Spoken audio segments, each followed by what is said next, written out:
Hello friends, आज आपण बनवणार आहोत काशी कोहड्याची बोंडी, जी आमच्या नागपूरमध्ये खूप प्रसिद्ध आहेत आणि आम्ही ते खूप आवडीने खातो. तर हे कोहळं मी आणलेलं आहे. महालक्ष्मी सरस प्रदर्शनी होती आमच्या नागपूरला, तिथून मी घेऊन आणलेलं आहे. कारण नागपूरला गावरानी पद्धतीचं कोहळं मिळत नाही आणि मला हे तिथे मिळालं. मी तिथून हे घेऊन आलेली आहे. चला तर मग आज आपण कोहळं कापायला सुरुवात करूया.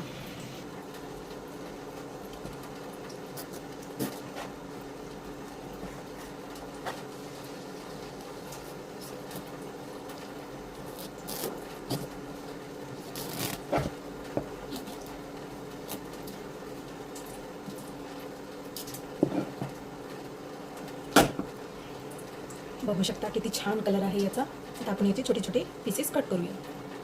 मी याचे छोटे छोटे पार्ट्स करून घेतलेले आहेत, तुम्ही बघू शकता. आता आपण यांना एक एक करून सोलूया आणि याचे छोटे छोटे तुकडे करूया. मी इथे कोहळ्याचे छोटे छोटे काप करून घेतलेले आहे. आता आपण यांना कुकरमध्ये लावून 7-8 शिट्ट्या काढून घेऊया. झाकण लावून घेऊया, नाहीतर सगळं पाणी कुकरमध्ये जाईल आणि सगळं कुकर खराब होईल. कुकर थंड झालेला आहे. आता आपण याला ओपन करून खोलून घेऊया. तुम्ही बघू शकता छान सॉफ्ट झालेला आहे आणि छान शिजलेला आहे, गरम आहे. आता आपण याला थंड करून घेऊया. एका कढईमध्ये हे ट्रान्सफर करून घेऊया आणि यामध्ये साखर घालून शिजवून घेऊया. आधी याला स्मॅश करून घ्यायचं, म्हणजे कुठल्याही प्रकारच्या गुठळ्या राहिल्या नाही पाहिजे. छान सगळं एक ज्यूस बारीक करून घ्या. छान स्मॅश करून घेतलं. आता आपण यामध्ये साखर घालूया. तुम्हाला हवं तितकं गोड करू शकता. तुम्ही गोड पण घालू शकता आणि साखर पण घालू शकता. मी साखर प्रिफर करणार.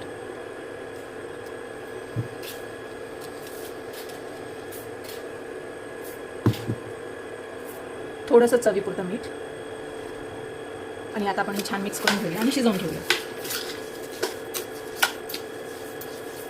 मध्ये मध्ये याला फिरवत राहायचं, नाहीतर तळाला लागेल. आता आपण यामध्ये थोडीशी वेलची पावडर, थोडंसं खोबरं कीस, थोडीशी तीळ आणि थोडंसं जायफळ किसून घेऊया. छान मिक्स करून घेऊया. आपली साखर विरघळून पाणी आटलं तर आपल्याला गॅस बंद करायचा आहे. मी इंडक्शनवर बनवत आहे, त्यामुळे माझ्या इंडक्शनची टेम्परेचर कमी आहे. तुम्ही जर गॅसवर बनवत असाल तर गॅसचा फ्लेम मीडियम ठेवायचा आणि मध्ये मध्ये हलवत राहायचं.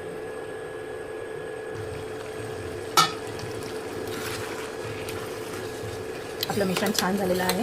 आता आपण गॅस बंद करून याला थोडं थंड करून घ्यायचं. मी एका पसरट भांड्यामध्ये हे बॅटर काढून थंड करून घेतलेलं आहे. आता आपण यामध्ये लागेल तेवढं पीठ लावून घेऊया. मी इथे गव्हाचं पीठ घेतलेलं आहे. आपल्याला हे थोडं थोडं करून घालायचं आहे आणि मिक्स करत जायचं आहे. खूप पीठ झालं की ते छान लागणार नाही. पीठ म्हणजे खायच्या वेळेस आपल्याला नुसतं पीठच. हात स्वच्छ धुवून हाताने मिक्स करून घ्यायचं. छान एक्झिव होतं.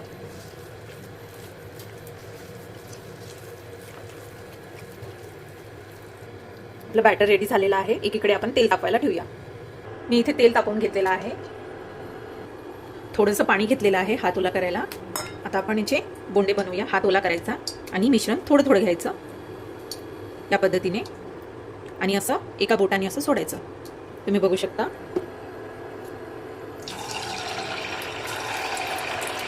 गॅस हा मीडियम फ्लेमवर ठेवायचा.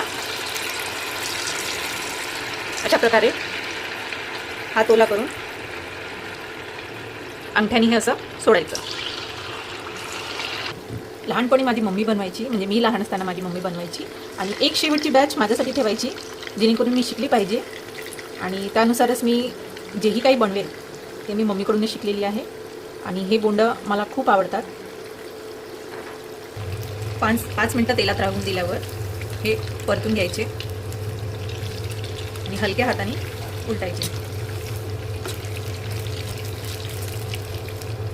छान गोल्डन ब्राऊन होईपर्यंत तळून घ्यायचे. आपले बोंडे झालेले आहेत. आता आपण हे काढून घेऊया. अशा प्रकारे आपल्याला सगळे बोंडे तळून घ्यायचे आहेत. बघू शकता मी सगळे बोंडे तळून काढलेले आहेत आणि आता हे थोडे थंड होऊ द्यायचे आणि नंतर खायचे. कारण जर तुम्ही गरम गरम खाल्ले तर तोंड नक्की भाजेल. तर अशाच प्रकारे तुम्ही ही रेसिपी नक्की ट्राय करा. मला सबस्क्राईब करा, लाईक करा आणि कमेंट करून नक्की सांगा. Thank you so much.